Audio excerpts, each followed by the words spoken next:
Kepada Yesus Tuhanku, ku datang berserah.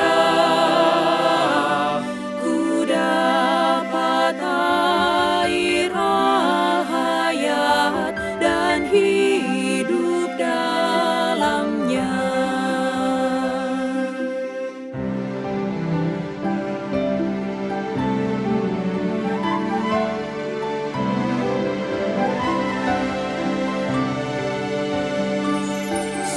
Suara Yesus ku dengar, akulah sang terang.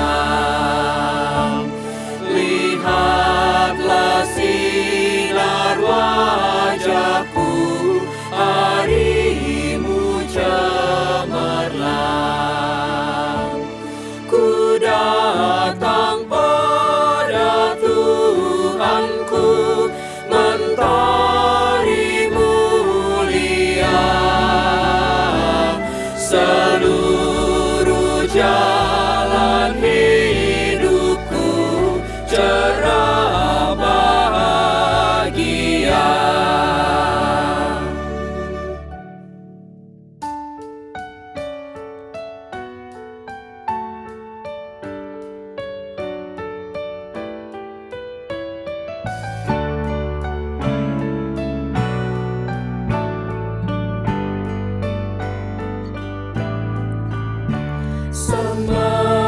Matahari terdekat, yaitu Tuhan Yesus. Bahaya sakit dan berat, dengarlah suara Yesus. Baik di dunia yang fana, baik di surga yang bakal, yang terindah selamanya, nama Tuhan Yesus.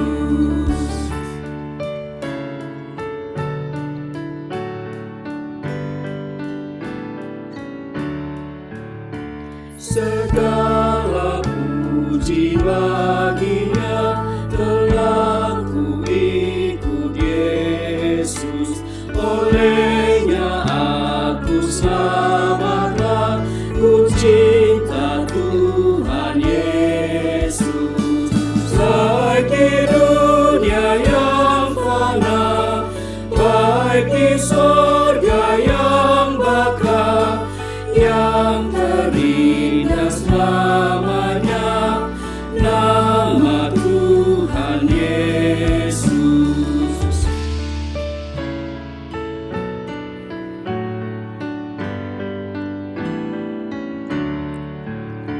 Di kancah dosa dan gentar, harapku hanya Yesus. Senang hatiku mendengar mujizat nama Yesus. Baik di dunia yang fana, baik di surga yang bakal, yang terindah selamanya, nama Tuhan Yesus.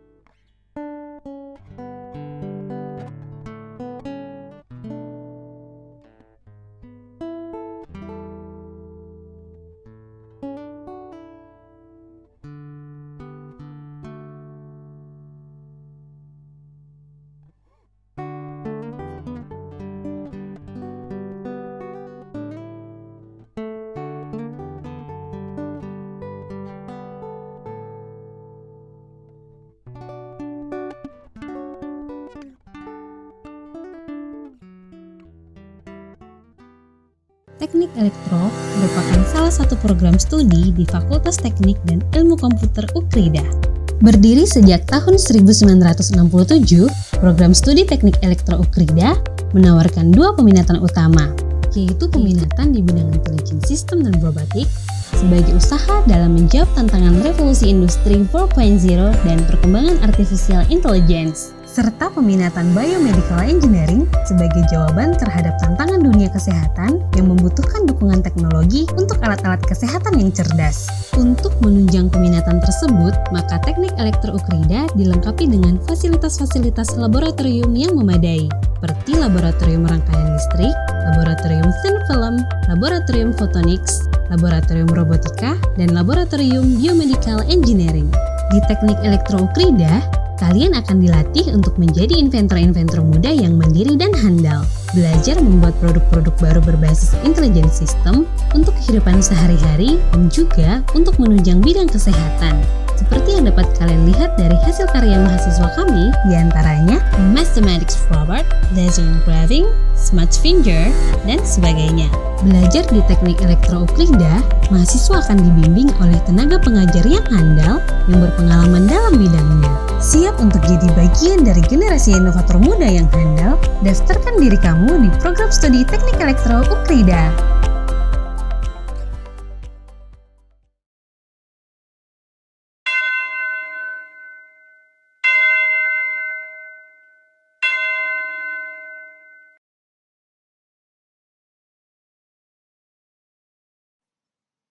Umat Tuhan yang terkasih, dimanapun saudara berada saat ini, yang berada di dalam maupun luar negeri, selamat hari Minggu. Masih di Minggu Paskah kedua, kita kembali dipertemukan dalam sukacita karena kebangkitan Kristus. Mari datanglah, angkatlah hatimu kepada Tuhan, pujilah nama Tuhan yang Maha Kudus.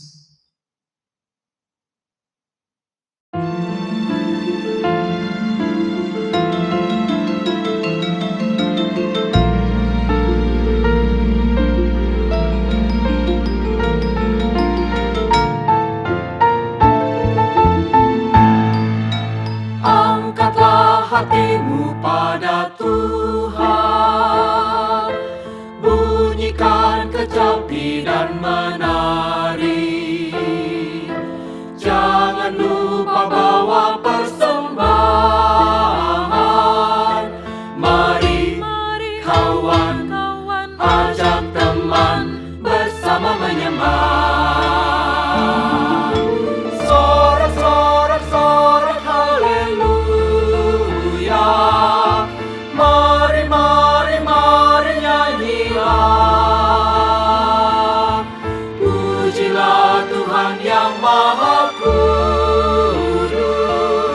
Mari kawan, ajak teman bernyanyilah terus.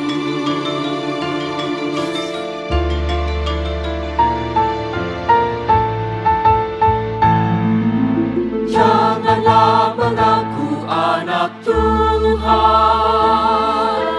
jika engkau mengeraskan hati. Jadilah pelaku firman Tuhan.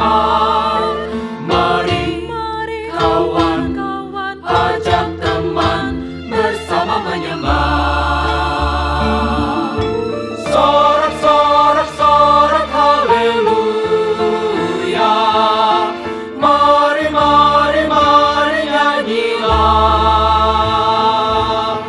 Pujilah Tuhan yang Maha Kudus. Mari kawan, ajak teman bernyanyilah terus.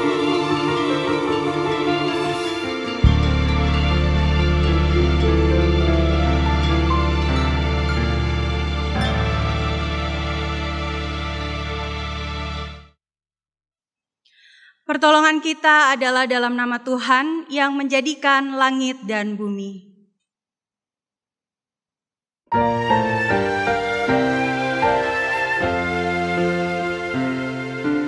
Amin, amin, amin, amin,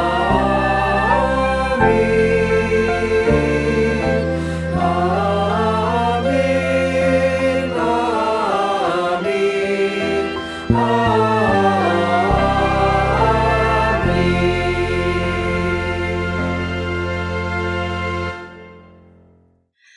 Tuhan beserta saudara.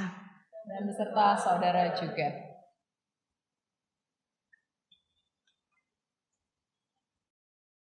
Umat Tuhan yang terkasih, rasa takut membayangi para murid setelah Yesus mati dan tubuhnya hilang dari kubur.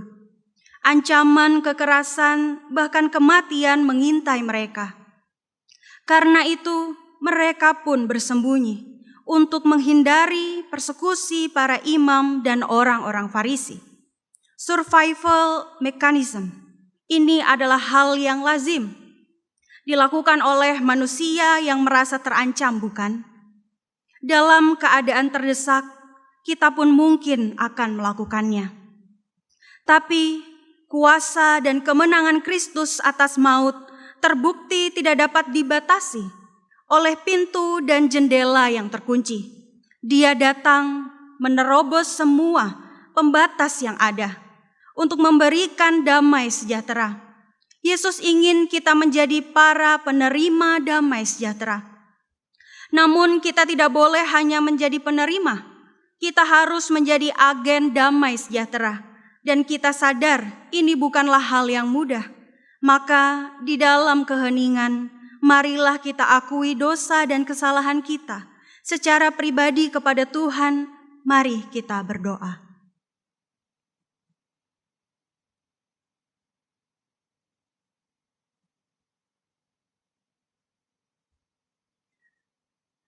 Ya Tuhan, di dalam kemurahan-Mu kami bawa dosa dan pelanggaran kami. Cinta kasih yang telah Engkau curahkan pada kami, terkadang kami abaikan. Kami tetap saja melakukan hal-hal yang melawan kehendak-Mu. Ampunilah kami ya Tuhan.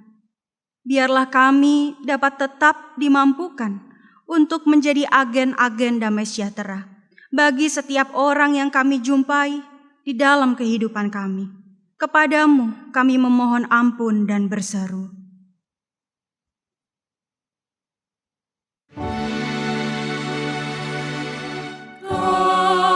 Kasihani kami ya Tuhan.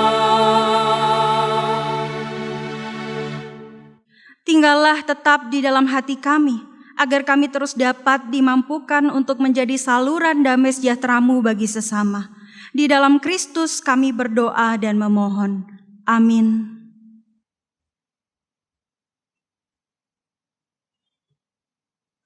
Bagi setiap kita yang telah mengakui dosanya di hadapan Tuhan, dengarkanlah berita pengampunan yang tertulis di dalam Mazmur pasal 103 ayat yang kedua sampai yang keempat yang berbunyi demikian. Pujilah Tuhan, hai jiwaku, dan janganlah lupakan segala kebaikan-Nya. Dia yang mengampuni segala kesalahan-mu, yang menyembuhkan segala penyakit-mu. Dia yang menebus hidup-mu dari lubang kubur, yang memahkotai engkau dengan kasih setia dan rahmat. Di dalam Kristus engkau telah diampuni. Dalam Kristus engkau pun telah diampuni. Damai Kristus bagimu. Damai Kristus bagimu.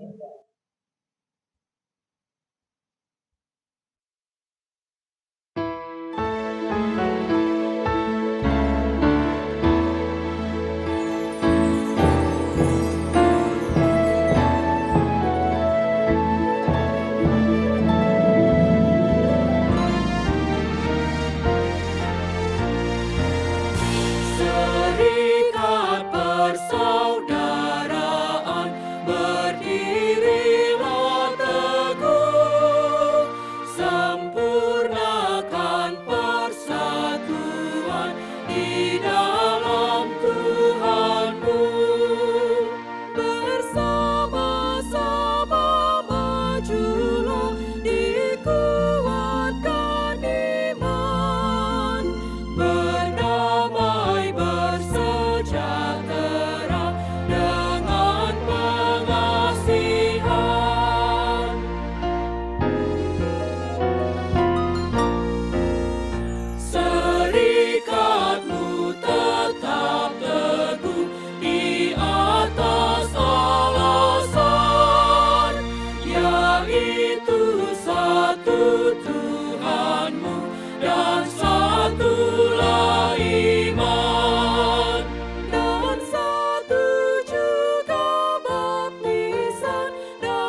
Jemaat yang dikasihi oleh Tuhan Yesus Kristus, mari kita bersama-sama berdoa sebelum kita membaca dan merenungkan firman-Nya. Bapa di dalam surga, saat ini kami akan membaca dan merenungkan firman-Mu. Kami memohon pimpinan dan penyertaan Tuhan, agar supaya kami dimampukan tidak hanya mengerti dan memahami firman-Mu, tetapi juga melakukannya dalam kehidupan kami. Terima kasih Bapa, di dalam Kristus kami berdoa. Amin. Bacaan pertama dari Kisah Para Rasul 4 ayat 32 sampai 35.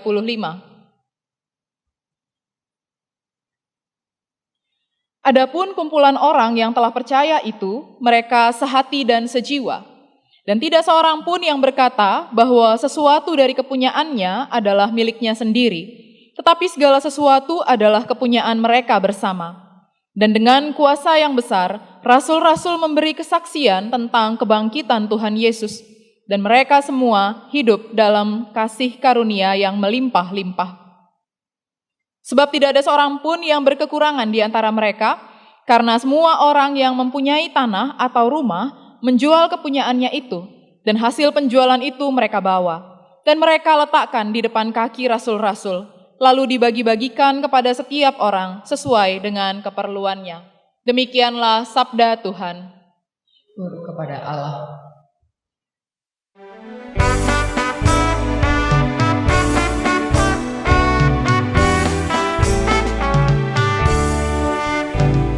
Sungguh alangkah baiknya, sungguh alangkah indahnya, bila saudara-saudara diam bersama dengan rukun. Sungguh alangkah baiknya, sungguh alangkah indahnya, bila saudara-saudara diam bersama dengan rukun. Seperti minyak yang baik di atas kepala, meleleh ke janggut, dan yang meleleh turun ke janggut Harun dan ke leher jubahnya. Sungguh alangkah baiknya, sungguh alangkah indahnya, bila saudara-saudara diam bersama dengan rukun. Seperti embun yang turun dari gunung Hermon ke atas gunung-gunung Sion, sebab kesanalah Tuhan memerintahkan berkat kehidupan selamanya. Sungguh alangkah baiknya, sungguh alangkah indahnya, bila saudara-saudara diam bersama dengan rukun.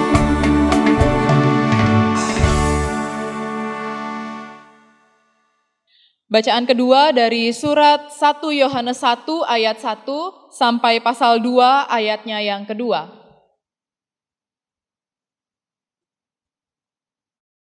Apa yang telah ada sejak semula, yang telah kami dengar, yang telah kami lihat dengan mata kami, yang telah kami saksikan, dan yang telah kami raba dengan tangan kami tentang firman hidup, itulah yang kami tuliskan kepadamu.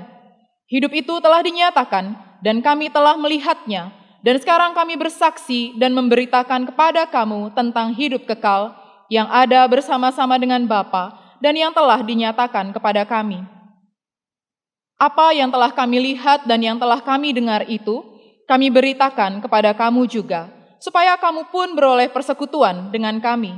Dan persekutuan kami adalah persekutuan dengan Bapa dan dengan Anaknya, Yesus Kristus. Dan semuanya ini kami tuliskan kepada kamu, supaya sukacita kami menjadi sempurna. Dan inilah berita yang telah kami dengar dari Dia, dan yang kami sampaikan kepada kamu. Allah adalah terang, dan di dalam Dia sama sekali tidak ada kegelapan. Jika kita katakan bahwa kita beroleh persekutuan dengan Dia, namun kita hidup di dalam kegelapan, kita berdusta dan kita tidak melakukan kebenaran. Tetapi jika kita hidup di dalam terang, sama seperti Dia ada di dalam terang, maka kita beroleh persekutuan seorang dengan yang lain, dan darah Yesus, anaknya itu, menyucikan kita daripada segala dosa. Jika kita berkata bahwa kita tidak berdosa, maka kita menipu diri kita sendiri, dan kebenaran tidak ada di dalam kita. Jika kita mengaku dosa kita, maka Ia adalah setia dan adil, sehingga Ia akan mengampuni segala dosa kita dan menyucikan kita dari segala kejahatan. Jika kita berkata bahwa kita tidak ada berbuat dosa, maka kita membuat Dia menjadi pendusta, dan firman-Nya tidak ada di dalam kita.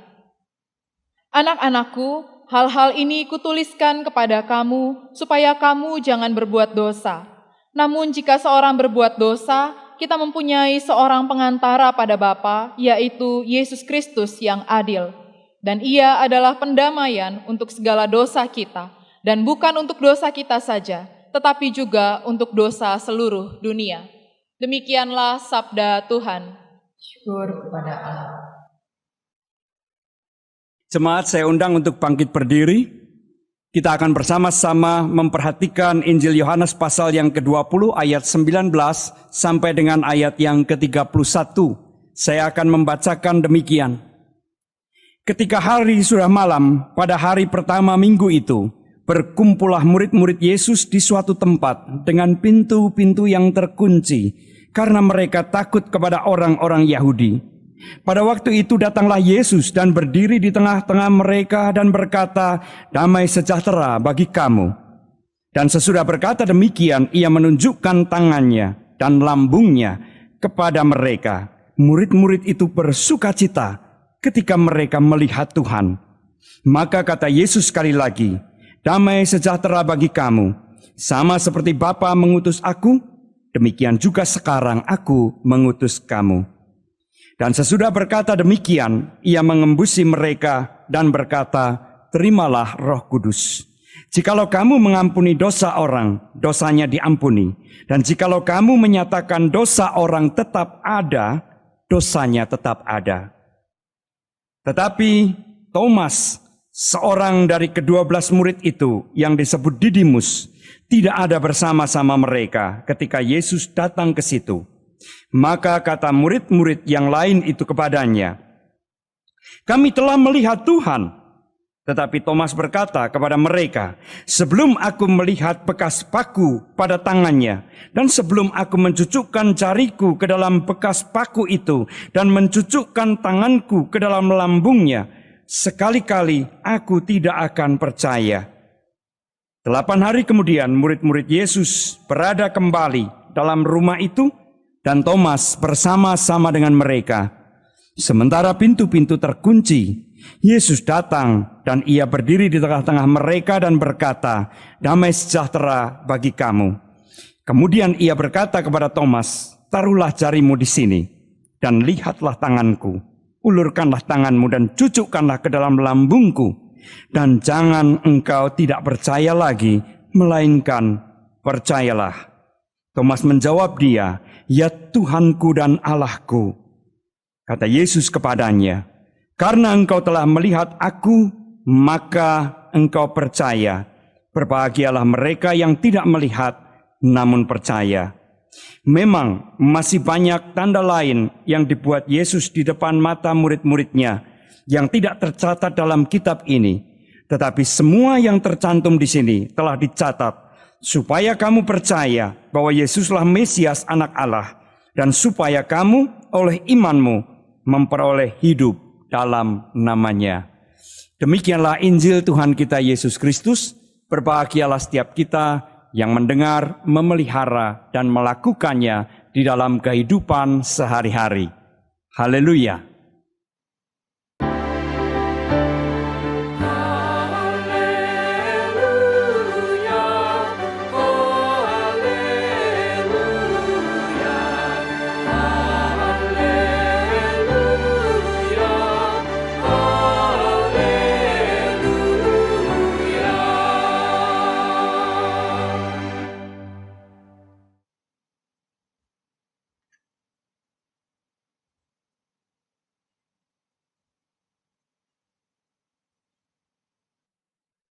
Saudara-saudara yang saya kasih di dalam Tuhan Yesus Kristus, seorang penulis buku bernama Roger Bregman, ia menulis buku Humankind.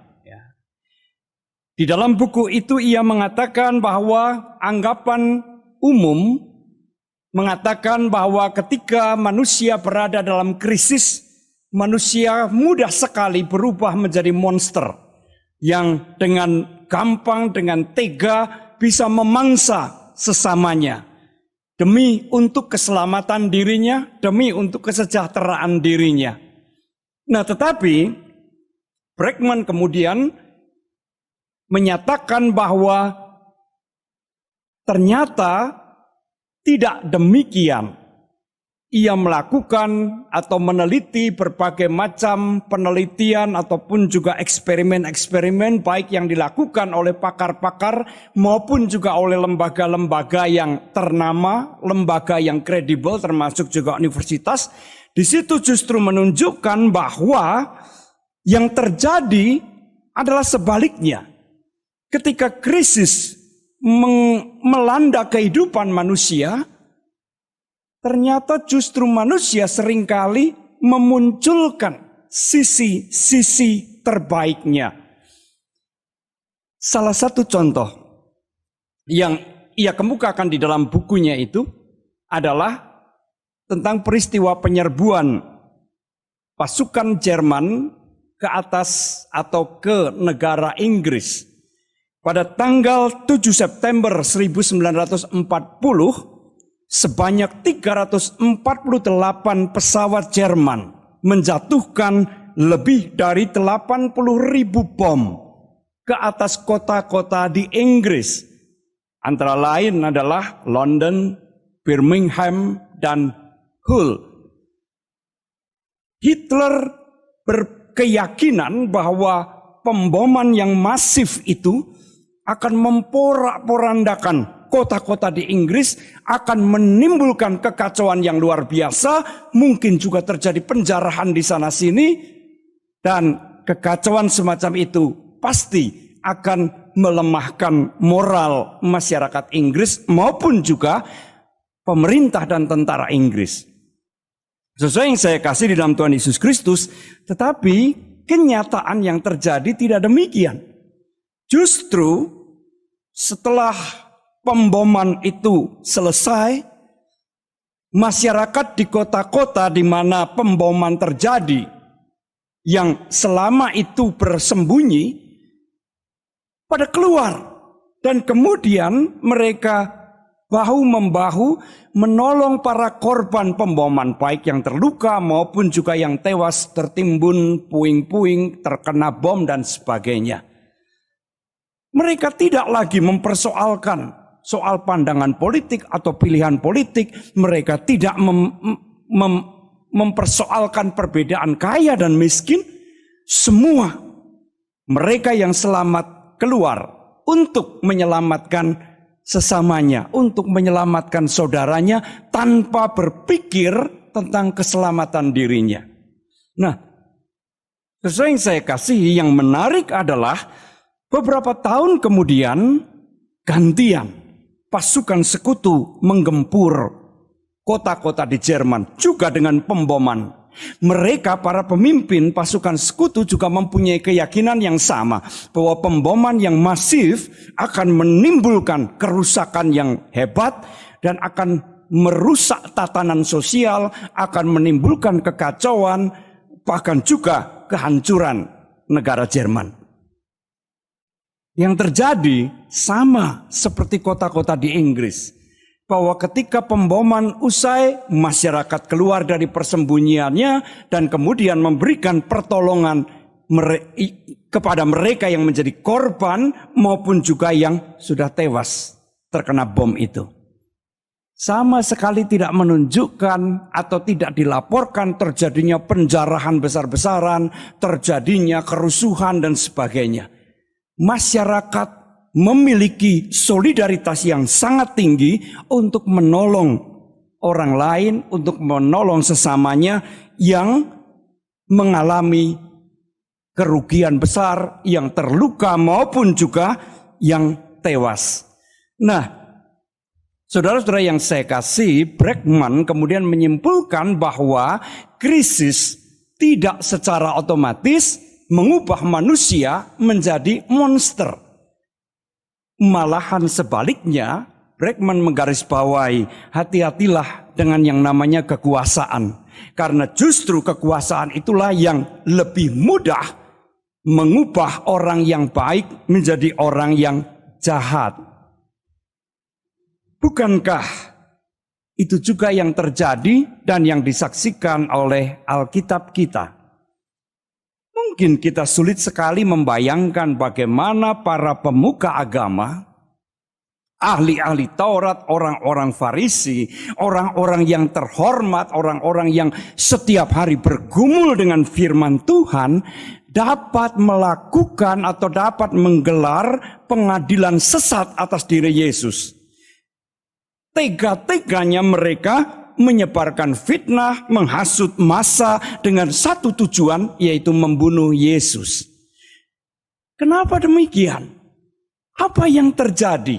Saudara yang saya kasih dalam Tuhan Yesus Kristus, bukankah karena mereka merasa terancam? Wibawa dan kekuasaan mereka terancam oleh karya pengajaran dan pelayanan Tuhan Yesus. Sehingga kemudian mereka bisa menghalalkan segala cara untuk menyingkirkan ancaman tersebut. Nah, saudara-saudara yang saya kasih di dalam Tuhan Yesus Kristus, bagian Injil yang kita baca yaitu Injil Yohanes tadi juga mengisahkan bagaimana kondisi para murid sedang berada dalam krisis. Mereka berada di dalam ketakutan yang luar biasa setelah kematian Tuhan Yesus di atas kayu salib. Mereka merasa terancam.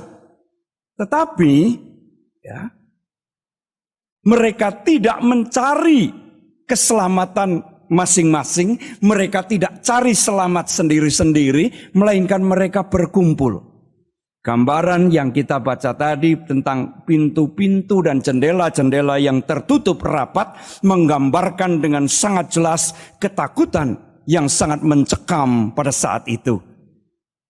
Nah, tetapi krisis dan ketakutan itu tidak membuat mereka menjadi manusia egois yang hanya memikirkan keselamatan dan kepentingannya sendiri, tetapi mereka tetap berkumpul untuk saling mendukung, saling menopang, saling menguatkan, sekalipun semuanya juga mengalami ketakutan yang sama. Dan di dalam persekutuan atau di tengah-tengah persekutuan itulah Yesus hadir secara ajaib. Kehadiran Yesus mengubah ketakutan mereka menjadi sukacita yang besar. Oleh karena kehadiran Yesus membawa damai sejahtera bagi mereka.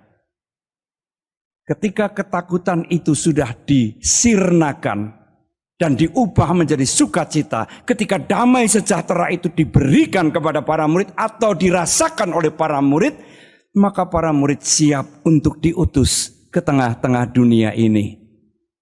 Tentu saja yang menikmati persekutuan itu atau damai sejahtera itu tidak termasuk di dalamnya Yudas maupun Thomas. Kita baca di dalam perikop selanjutnya, Thomas yang menyendiri tetap tinggal, tetap larut dan tenggelam di dalam kesedihan, ketakutan dan juga kepahitan. Sekalipun murid-murid yang lain memberitahukan kepadanya bahwa mereka telah bertemu dengan Yesus yang bangkit, itu tidak membuat Thomas kemudian segera percaya. Ia bahkan mengatakan, selama saya belum melihat bekas luka itu, selama aku belum mencucukkan jari dan tanganku ke dalam bekas-bekas luka, maka sekali-kali aku tidak akan percaya. Jemaat Tuhan yang saya kasih di dalam Tuhan Yesus Kristus, iman Thomas nampaknya juga sebenarnya seringkali juga menjadi iman kita. Iman Thomas adalah iman yang berusaha melakukan verifikasi terhadap Allah seperti memverifikasi benda-benda duniawi yang bisa ditangkap, yang bisa dibuktikan keberadaannya secara indrawi. Bukankah kita juga seringkali demikian? Meminta bukti dulu, mencari bukti dulu, baru kemudian percaya. Jemaat Tuhan yang terkasih dalam Tuhan Yesus Kristus, jikalau kita sebagai orang beriman terlalu dan sangat menggarisbawahi, sangat mengejar-ngejar yang namanya mujizat, peristiwa-peristiwa ajaib, ataupun berkat-berkat Tuhan, mungkin kita tidak sadar bahwa cara beriman semacam itu adalah cara beriman yang selalu meminta dan menuntut bukti. Memverifikasi karya Allah, memverifikasi kehadiran Allah. Tentu saja saya tidak menolak harapan terjadinya mujizat, tidak memandang buruk orang yang menantikan berkat Tuhan, itu sama sekali tidak jelek, tidak buruk. Tetapi jikalau kita hanya mengejar itu di dalam kehidupan kita beriman, hati-hatilah bahwa sebenarnya kita sedang beriman seperti Thomas ini. Memverifikasi karya dan kehadiran Allah melalui bukti-bukti yang dapat ditangkap secara indrawi. Jemaat Tuhan yang terkasih dalam Tuhan Yesus Kristus, memang dalam bacaan kita Tuhan Yesus mengikuti atau mengabulkan apa yang diinginkan oleh Thomas. Lakukan apa yang engkau ingin lakukan untuk membuktikan kebangkitan Kristus. Tetapi Thomas tidak mampu melakukannya. Ia, saya bayangkan, bersimpuh di depan Tuhan Yesus dan kemudian menyerukan pengakuan imannya, ya Tuhanku, ya Allahku. Dan barulah ia menikmati damai sejahtera Tuhan itu. Thomas terlambat menikmati damai sejahtera Tuhan. Karena apa? Karena ia ingin bukti lebih dulu. Karena ia menjauhkan diri dari persekutuan dengan para murid yang lain. Nah, saudara-saudara yang saya kasih di dalam Tuhan Yesus Kristus, damai sejahtera Allah itu mengubah hidup manusia. Mengubah para murid yang ketakutan menjadi murid yang diliputi dengan sukacita dan damai sejahtera Tuhan.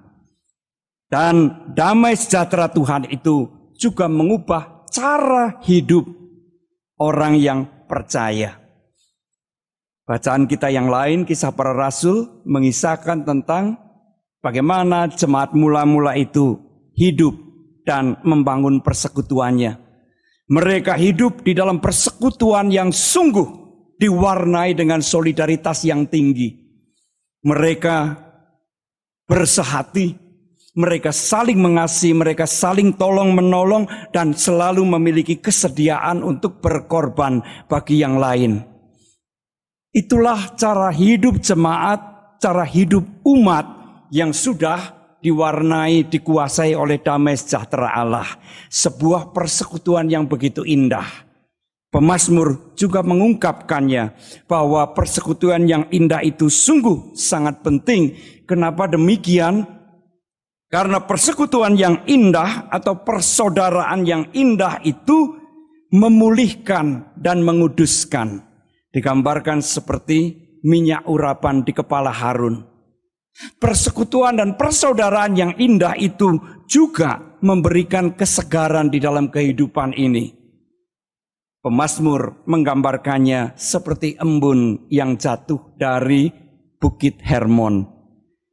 Nah, jemaat Tuhan yang terkasih dalam Tuhan Yesus Kristus, penerima-penerima damai sejahtera Tuhan dipanggil untuk hidup di dalam damai sejahtera itu, supaya para penerima damai sejahtera ini tidak hanya hidup bagi dirinya, melainkan hidup bagi kemuliaan Tuhan, hidup menjadi berkat bagi sesama dan bagi alam semesta ini. Nah, jemaat Tuhan yang terkasih dalam Tuhan Yesus Kristus, apa yang dapat kita renungkan bersama? Ada 3 hal penting, yaitu yang pertama, kebangkitan Kristus memberikan damai sejahtera bagi umat yang percaya kepadanya. Kenapa demikian? Karena kebangkitan Kristus menyatakan kepada kita bahwa Ia telah mengalahkan kuasa terbesar.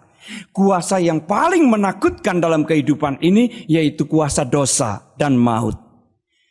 Jikalau kuasa yang terbesar itu sudah ditaklukkan, sudah dikalahkan oleh Yesus melalui kebangkitannya, maka kita menjalani kehidupan ini dengan penuh sukacita. Tidak ada lagi kuasa yang dapat menggentarkan kita. Apalagi di dalam surat Roma, Rasul Paulus juga mengatakan bahwa tidak ada satu kuasa pun yang dapat memisahkan kita dari kasih Kristus. Nah, jemaat Tuhan, inilah yang menjadi dasar kita bersukacita, kita mengalami damai sejahtera itu. Dan kita dipanggil untuk menghayati di dalam kehidupan kita sehari-hari. Hiduplah di dalam damai sejahtera Tuhan. Hiduplah dengan keyakinan bahwa Tuhan yang bangkit itu mendampingi, menemani perjalanan hidup kita. Dan tidak ada satu kuasa pun yang dapat memisahkan kita dari kasih Allah di dalam Tuhan Yesus Kristus. Itu yang pertama. Lalu, hidup dalam damai sejahtera Allah. Apa artinya? Apa wujudnya? Yang kedua, saudara yang saya kasih dalam Tuhan Yesus Kristus, damai sejahtera Tuhan seharusnya mendorong kita, memanggil kita dan memampukan kita untuk ikut ambil bagian di dalam membangun jemaat Tuhan di dalam solidaritas yang tinggi.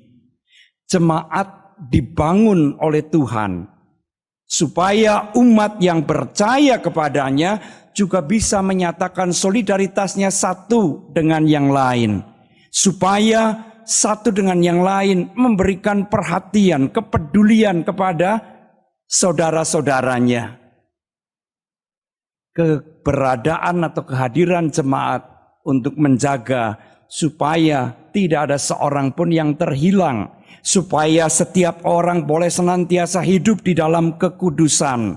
Dan supaya setiap orang juga boleh menikmati berkat-berkat Tuhan. Bukankah berkat Tuhan acap kali dinyatakan di dalam kehidupan yang diliputi dengan kerukunan, cinta kasih, saling menyayangi satu dengan yang lain. Kita dipanggil untuk ikut ambil bagian. Kita sebagai penerima damai sejahtera Tuhan, mari membangun jemaat Tuhan dengan semangat, dengan spirit yang semacam itu. Spirit solidaritas. Sehingga setiap umat yang ada di dalamnya, yang tergabung di dalamnya, boleh merasakan sentuhan kasih, pemeliharaan, dan juga damai sejahtera Tuhan. Yang ketiga, saudara yang saya kasih di dalam Tuhan Yesus Kristus, damai sejahtera Tuhan juga mestinya mendorong kita untuk membangun solidaritas kemanusiaan. Tentu menggembirakan bahwa ketika terjadi bencana alam di berbagai tempat, banyak gereja, banyak jemaat yang secara spontan tergerak untuk segera mengumpulkan bantuan, entah itu berupa dana, bahan makanan, atau juga pakaian-pakaian untuk diberikan, disumbangkan kepada para korban bencana alam ini. Itu wujud solidaritas kemanusiaan yang sangat baik, meringankan beban para korban bencana alam. Tetapi tentunya solidaritas kemanusiaan tidak boleh hanya berhenti atau hanya dilakukan ketika terjadi bencana alam. Solidaritas kemanusiaan mestinya juga diwujudkan di dalam kehidupan sehari-hari kita. Saudara-saudara yang saya kasihi, saya mengenal ada seorang anggota jemaat saya, seorang ibu, ia ditinggalkan oleh suaminya. Suaminya pergi dengan perempuan lain, meninggalkan istrinya dengan beberapa orang anak. Dan ibu ini membesarkan anak-anaknya dengan menjual bermacam-macam makanan gorengan. Kita bisa membayangkan kondisi ekonomi ibu ini tentu bukan seorang ibu yang berkelimpahan. mungkin hidupnya juga sangat pas-pasan. Nah, tetangga ibu ini adalah rumah kos. Lalu ada seorang gadis yang kos di sana, ya tentu ada beberapa anak yang kos di sana, tapi ada seorang gadis yang singkat cerita mengalami dalam tanda kutip bencana. Ia hamil di luar pernikahan dan pacarnya tidak mau bertanggung jawab. Pacarnya pergi meninggalkannya. Dalam keadaan bingung, marah, sedih, si gadis ini memutuskan untuk menggugurkan kandungannya. Hal ini terdengar oleh ibu tetangganya itu, anggota jemaat kami. Si ibu ini kemudian berusaha menasihati si anak gadis ini bahwa itu perbuatan yang berdosa karena kamu membunuh manusia yang tidak berdosa. Dan si ibu ini tidak hanya memberi nasihat tetapi bahkan juga mengatakan kalau kamu keberatan, kalau kamu takut dan tidak siap untuk menerima anak itu, nanti kalau anak itu lahir berikan ke saya akan memeliharanya. Jemaat Tuhan yang terkasih dalam Tuhan Yesus Kristus, memang itulah yang kemudian dilakukan. Bayi itu dijaga, dipelihara, dirawat sampai saatnya melahirkan, sampai saatnya dilahirkan, dan kemudian bayi itu dipelihara oleh si ibu ini. Dipelihara dengan penuh kasih sayang, sampai kemudian anak itu, bayi itu berusia remaja. Suatu ketika si gadis ini datang dengan suaminya dan kemudian mengutarakan kepada si ibu itu bahwa ia ingin mengambil anak itu kembali. Saudara yang saya kasih Tuhan Yesus Kristus, kita bisa membayangkan mungkin ada pemberontakan di dalam hati atau di dalam diri ibu ini. Enak aja, udah saya pelihara dari bayi sampai remaja, kamu datang-datang mau ambil anak itu. Saya sudah kadung mengasihi anak ini, bagaimana mungkin saya dipisahkan? Tetapi tidak demikian. Si ibu itu merelakan memberi nasihat kepada anak yang selama ini diasuhnya bahwa itulah ibumu yang sejati. Sesuai yang saya kasih Tuhan Yesus Kristus, solidaritas kemanusiaan semacam itu sungguh luar biasa. Ia tidak ditunjukkan oleh orang yang berkelimpahan, tetapi justru oleh orang yang pas-pasan. Artinya berkelimpahan itu belum tentu menjamin orang dapat menyatakan solidaritasnya. Orang yang berkekurangan, yang pas-pasan pun belum tentu mampu melakukan itu. Nah, si ibu ini rajin sekali mengikuti PA. Ketika saya mendengar kisahnya, saya bertanya, kenapa ibu itu mau melakukan semuanya itu? Jawabannya simpel, karena Tuhan mengasihi saya. Maka saya membagikan kasih itu kepada siapapun. Tentu dengan bahasa yang lebih sederhana karena ibu ini bukan orang yang berpendidikan tinggi. Nah, jemaat Tuhan yang terkasih dalam Tuhan Yesus Kristus, kemampuan untuk membangun solidaritas kemanusiaan bukan ditentukan oleh berapa banyak kita punya atau berapa sedikit kita punya. Tetapi apakah kita merasakan dan menghayati cinta kasih Tuhan, damai sejahtera Tuhan dalam kehidupan kita? Jemaat Tuhan, kita sudah merayakan kebangkitan Kristus. Ia bangkit untuk menyelamatkan kita, ia bangkit untuk memberikan damai sejahteranya buat kita semua. Maka marilah kita berkarya di tengah-tengah dunia ini dengan damai sejahtera dari Tuhan. Tuhan memberkati kita semua. Amin.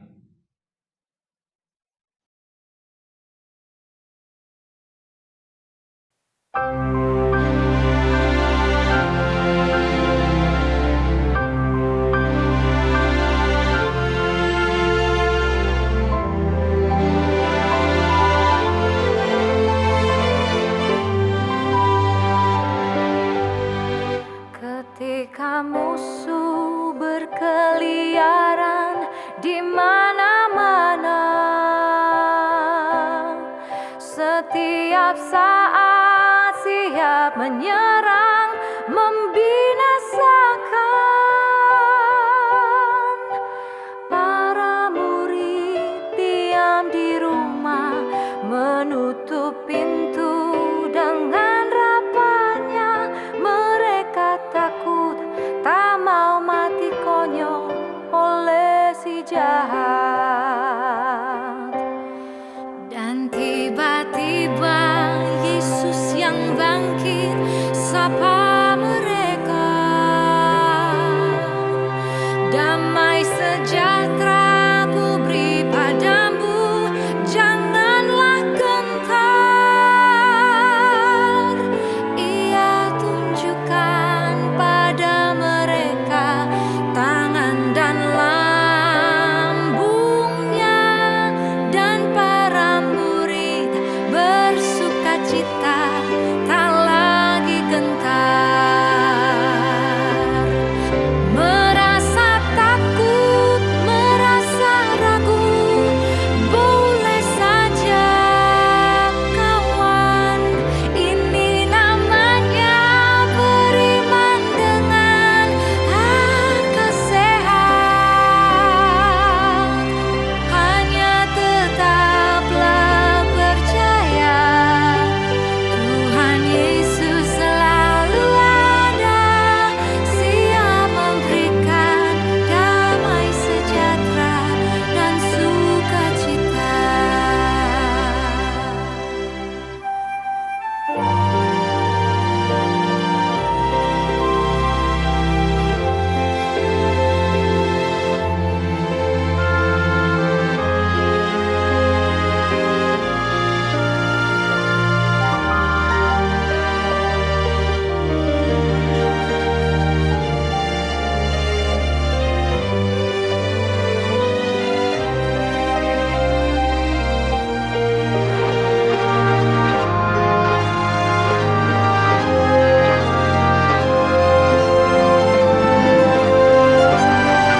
Dan tiba-tiba Yesus yang bangkit sapa mereka.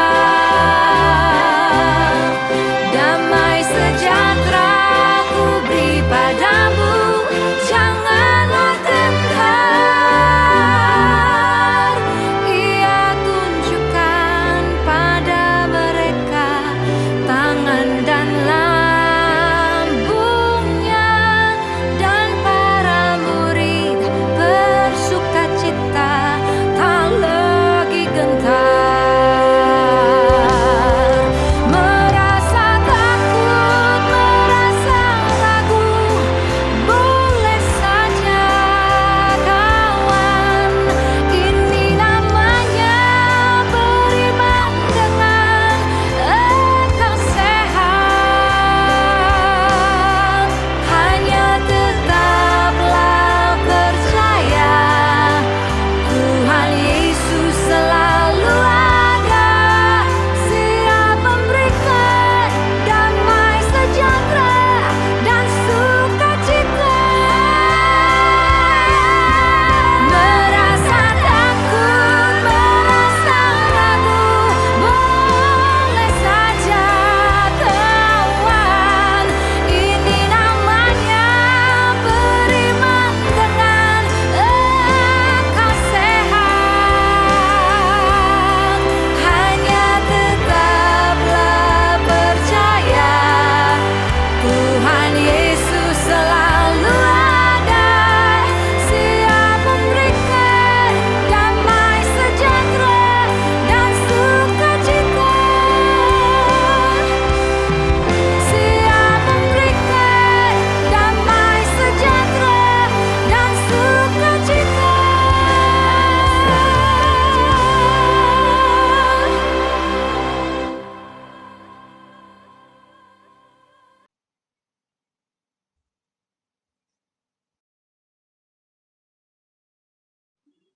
Marilah umat berdiri.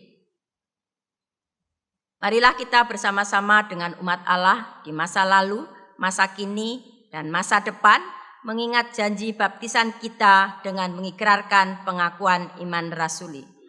Masing-masing berkata, "Aku percaya kepada Allah, Bapa yang Maha Kuasa, Khalik langit dan bumi, dan kepada Yesus Kristus, Anaknya yang tunggal Tuhan kita, yang dikandung dari Roh Kudus, lahir dari anak darah Maria, yang menderita sengsara di bawah perintahan Pontius Pilatus, disalibkan, mati dan dikuburkan, turun dalam kerajaan maut. Pada hari ketiga, bangkit pula dari antara orang mati, naik ke surga, duduk sebelah kanan Allah, Bapa yang Maha Kuasa. Dan dari sana ia akan datang untuk menghakimi orang yang hidup dan mati. Aku percaya kepada Roh Kudus, gereja yang kudus dan am, persekutuan orang kudus, pengampunan dosa, kebangkitan orang mati, dan hidup yang kekal. Amin.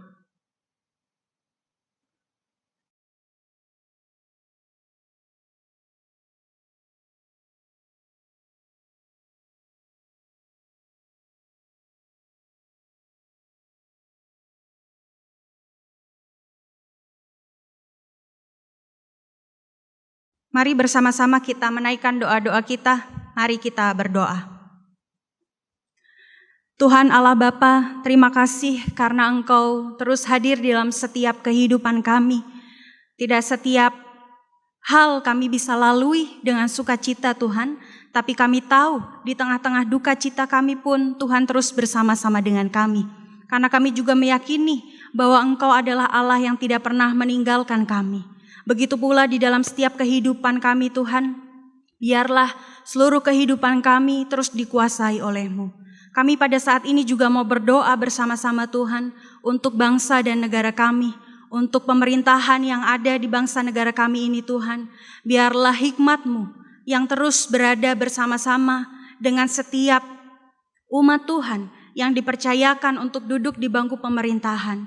Biarlah segala sesuatu yang boleh mereka rencanakan, boleh segala sesuatu yang akan dilakukan, terutama di dalam masa pandemi ini Tuhan, seluruhnya dapat diputuskan dengan hikmat kebijaksanaan Tuhan. Begitu pula dengan kami, masyarakat di bangsa kami ini. Berkatilah kami Tuhan, agar kami juga terus mendukung upaya pemerintah kami untuk mau bersama-sama menerapkan protokol kesehatan. Bersama-sama kami juga menerima vaksin untuk menekan pandemi yang ada di bangsa dan negara kami ini Tuhan. Berkatilah dan sertai kami Tuhan. Begitu pula Tuhan, pada saat ini kami juga mau berdoa bersama-sama untuk saudara-saudara kami yang berada di NTT, yang pada saat ini mereka mengalami sebuah bencana alam, sehingga mereka menjadi sulit untuk menghubungi para keluarganya. Bahkan mereka harus mengungsi. Tapi Tuhan, biarlah penyertaan dan kasih setia-Mu terus berada bersama-sama dengan mereka. Kami semua juga terus mau mendukung di dalam doa dan segala bantuan yang mau kami berikan agar dapat meringankan beban atau dapat memberikan penguatan tersendiri bagi setiap saudara-saudara kami ini Tuhan. Dan inilah doa-doa kami Tuhan, doa yang jauh dari sempurna ini kami alaskan hanya di dalam nama Tuhan Yesus Kristus yang mengajar kami berdoa. Bapa kami yang ada di surga, dikuduskanlah nama-Mu, datanglah kerajaan-Mu, jadilah kehendak-Mu di bumi seperti di surga. Berikanlah kami pada hari ini makanan kami yang secukupnya, dan ampunilah kami akan kesalahan kami, seperti kami juga mengampuni orang yang bersalah kepada kami. Dan janganlah membawa kami ke dalam pencobaan, tetapi lepaskanlah kami daripada yang jahat. Karena Engkaulah yang empunya kerajaan dan kuasa dan kemuliaan sampai selama-lamanya. Amin.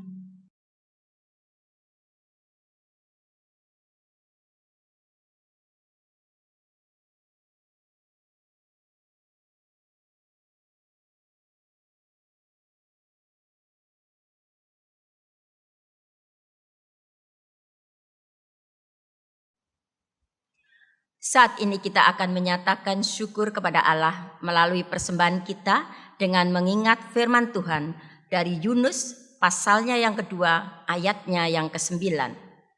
Tetapi aku dengan ucapan syukur akan kupersembahkan korban kepadamu, apa yang kunasarkan akan kubayar, keselamatan adalah dari Tuhan. Umat dapat mengirimkan persembahan ke rekening gereja saudara masing-masing.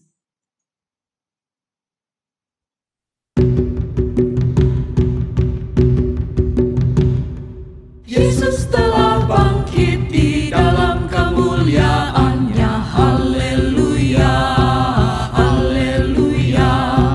Kita bersyukur menghayati kemenangan-Nya. Haleluya, haleluya, haleluya, haleluya.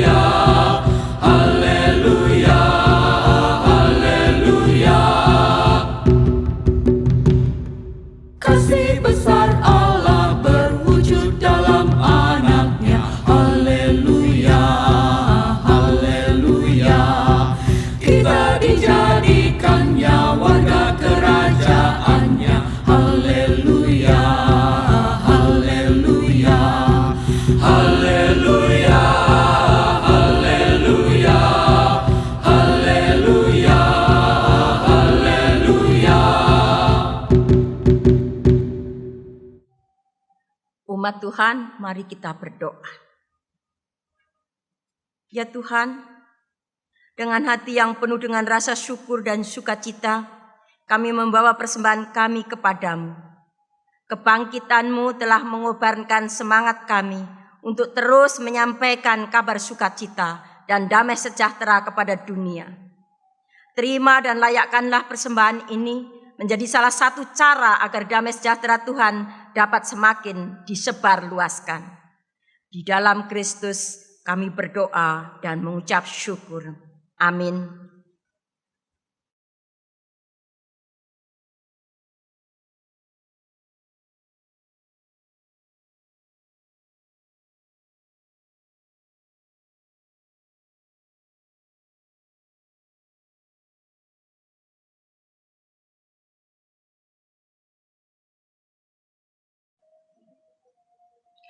Umat Tuhan yang terkasih, menjadi pembawa damai sejahtera sungguh tidak mudah.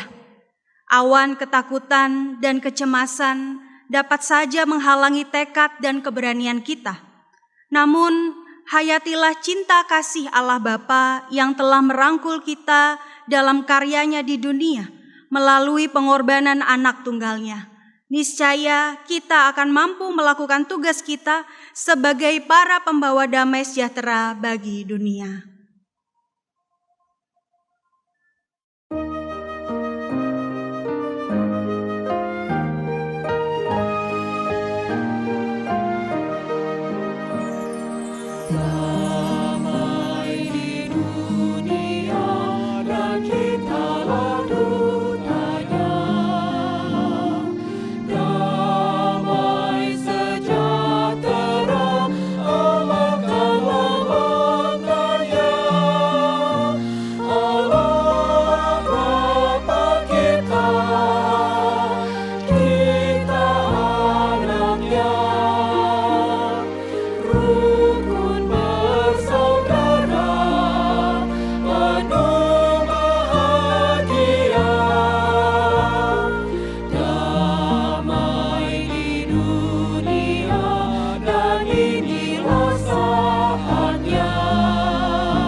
Arahkanlah hatimu kepada Tuhan.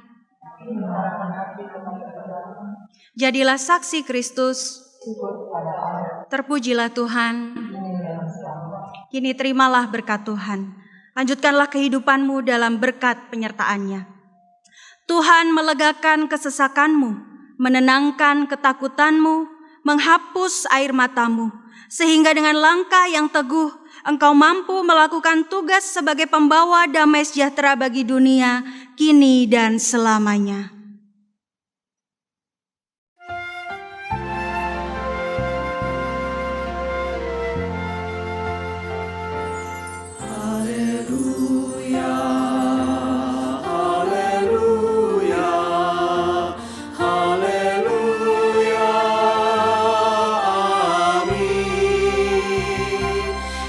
Setiap kata dan karyaku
Sahabat, mari dukung pelayanan dan pekabaran Injil melalui YKB dengan membagikan link acara ini kepada sebanyak mungkin orang. Dukungan juga dapat saudara lakukan dengan mentransfer dukungan finansial ke rekening BCA ke nomor 450 305 2990 450 305 2990 atas nama Yayasan Komunikasi Bersama.